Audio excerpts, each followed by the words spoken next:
नमस्कार दोस्तों, स्वागत है आपका हमारे नए वीडियो में। तो दोस्तों, हम बात करने वाले हैं शिवानी कुमारी और पार्लर वाली के बारे में। जैसा कि आप लोगों को इनकी कंट्रोवर्सी के बारे में तो पता चल ही रहा है कि डेली पार्लर वाली कुछ न कुछ वीडियो डालकर शिवानी को भड़काने की और शिवानी के खिलाफ नई साजिश रचने की प्लाटिंग कर रही है। अब उसका कहना ये है कि वो व्हाट्सएप पर ये प्रमाण भेजेगी कि शिवानी के गांव का कोई बंदा उसको ये सबूत भेजा है कि शिवानी की जात ऊंची नहीं नीची है। मैं कहती हूँ उसकी जात चाहे जो भी हो, लोग शिवानी को पसंद करते, उसकी जात को पसंद नहीं करते। वो किसी भी जात की हो, जाति पाति से ऊपर उठो आंटी। अगर आप ऊंची कोटि की जाति की हो तभी भी आपके जो कर्म है वो भी दिख गए, और नीची कोटि की हो तो भी दिख गए।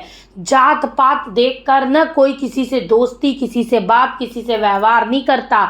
इंसान का व्यवहार, उसका आचरण अच्छा होना चाहिए। आप ऊंची जाति ऊंची कुल में पैदा हो जाओ और आप किसी को दबाओ, किसी के साथ गलत करो, किसी को बद्दुआ दो, किसी का सत्यानाश होने की बातें कहो, ये किस तरीके का बात व्यवहार है आपका? आप बार बार उसकी जाति पे हमला कर रही हैं।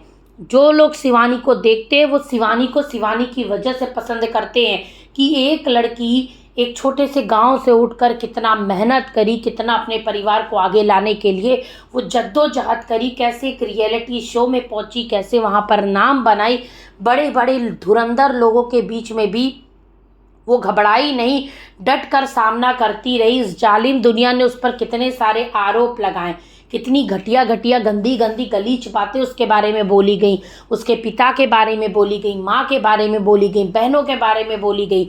लेकिन बर्दाश्त करने की एक लिमिट होती है। वो भी इंसान है, कोई भगवान नहीं कि उसका सब्र का बांध टूटेगा नहीं। जब टूटा तो उसने आपके खिलाफ एक्शन लिया। वैसे भी अभी आपके ऊपर जाति सूचक वाला ही एक्ट लगा हुआ है। सभी को पता होगा किसी की जाति, किसी विशेष जाति वर्ग पर हमला करने पर एक्शन होता है।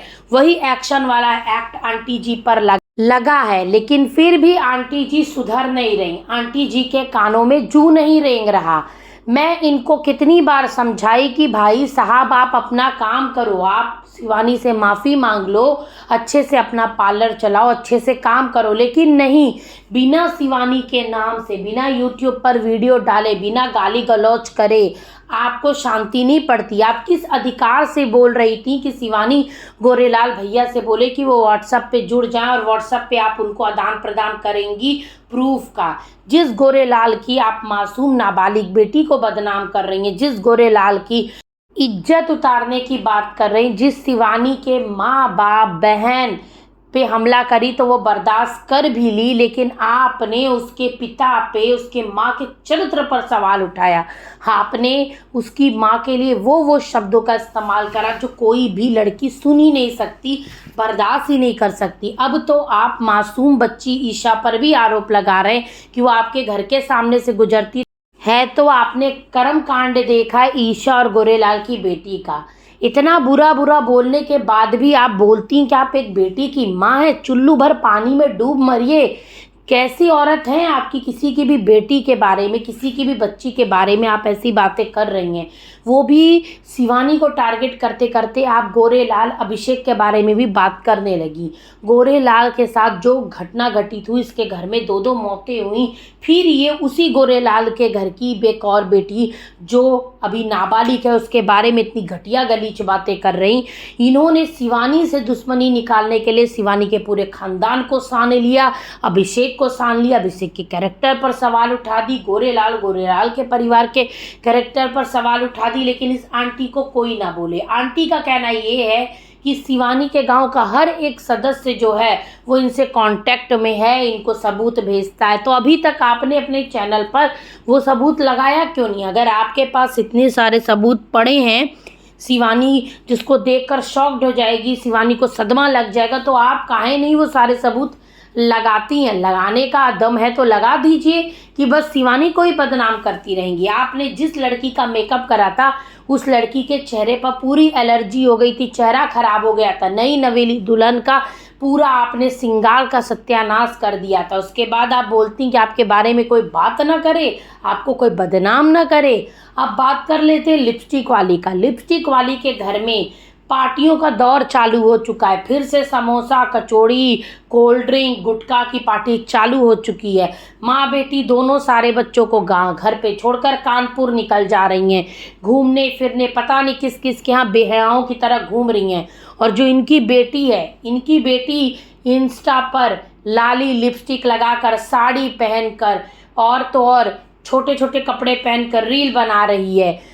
लड़के सागर का नाम हाथों पे लिख रही है, उसको पति बोल रही है। ये सब चीज़ों पर अगर रिएक्शन चैनल सवाल उठा दे तो गुटखा वाली भौजी को बुरा लगता है। जब खुद गुटखा वाली भौजी मर्दों के चारों तरफ से घेर कर खटिया पे लेटी हुई है, ब्लाउज छाती पर इनके खुला हुआ है और तो और उस पर इनका साड़ी का पल्लू भी नहीं पड़ा हुआ है। इस तरीके का वीडियो ये डाल रही हैं।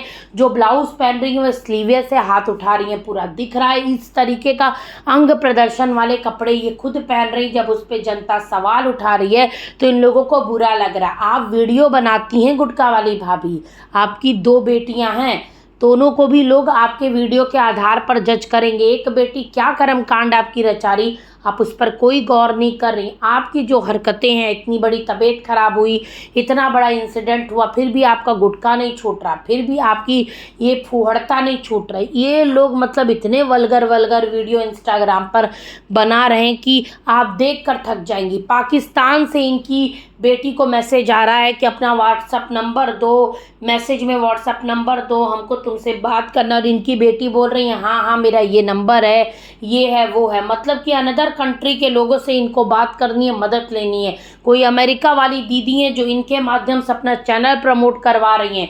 उनका लालच ये है कि इनको सस्ता मस्ता गिफ्ट भेज देती हैं और उसके बदले ये अपना चैनल इन लोगों से प्रमोट करवा रही। तो बिना मदद, बिना हिर्रे फिटकरी के कोई किसी की मदद नहीं करता दोस्तों, ये बात आप लोग भी मान के चलिए।